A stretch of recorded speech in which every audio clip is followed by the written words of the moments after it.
If we are rappelling on a plaquette device and need to add friction, here are a few different ways to do it. Hello everyone, I'm Jason. We could have icy or skinny ropes, or like our last series of videos, we could be loaded with the full weight of another person if we have executed a rescue. We have a link to that series of videos that get into a step-by-step leader rescue process and some contingencies. But for whatever reason, we may need to add friction to our rappel. For each of these, the added friction is going to be dependent upon the rope diameter and how worn and fuzzed, or not, the sheath is, along with the size and roundedness of stock on the carabiners. With the wrong combination of materials, some of these could create so much friction that the system simply locks up. So trying them out on your preferred equipment in a controlled environment is a good idea. Working our way down from needing the most to the least number of additional materials, the most complicated setup in this list is a Z system below the rappel device.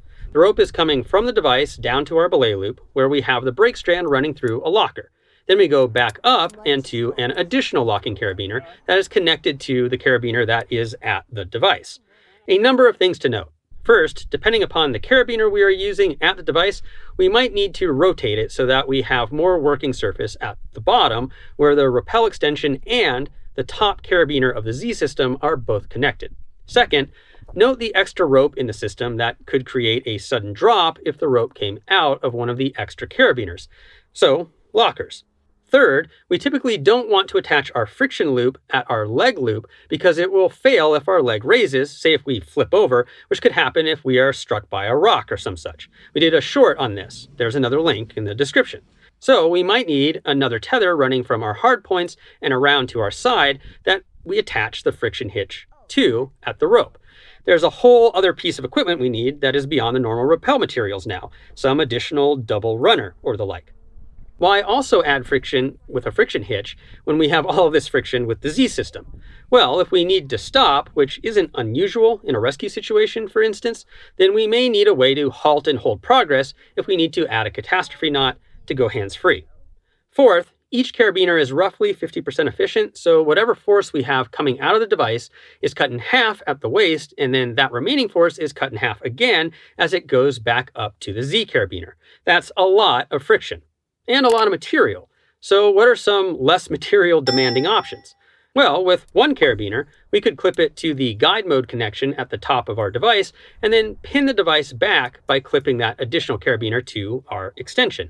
This alters the angle of the brake strand coming out of the device, creating more bend.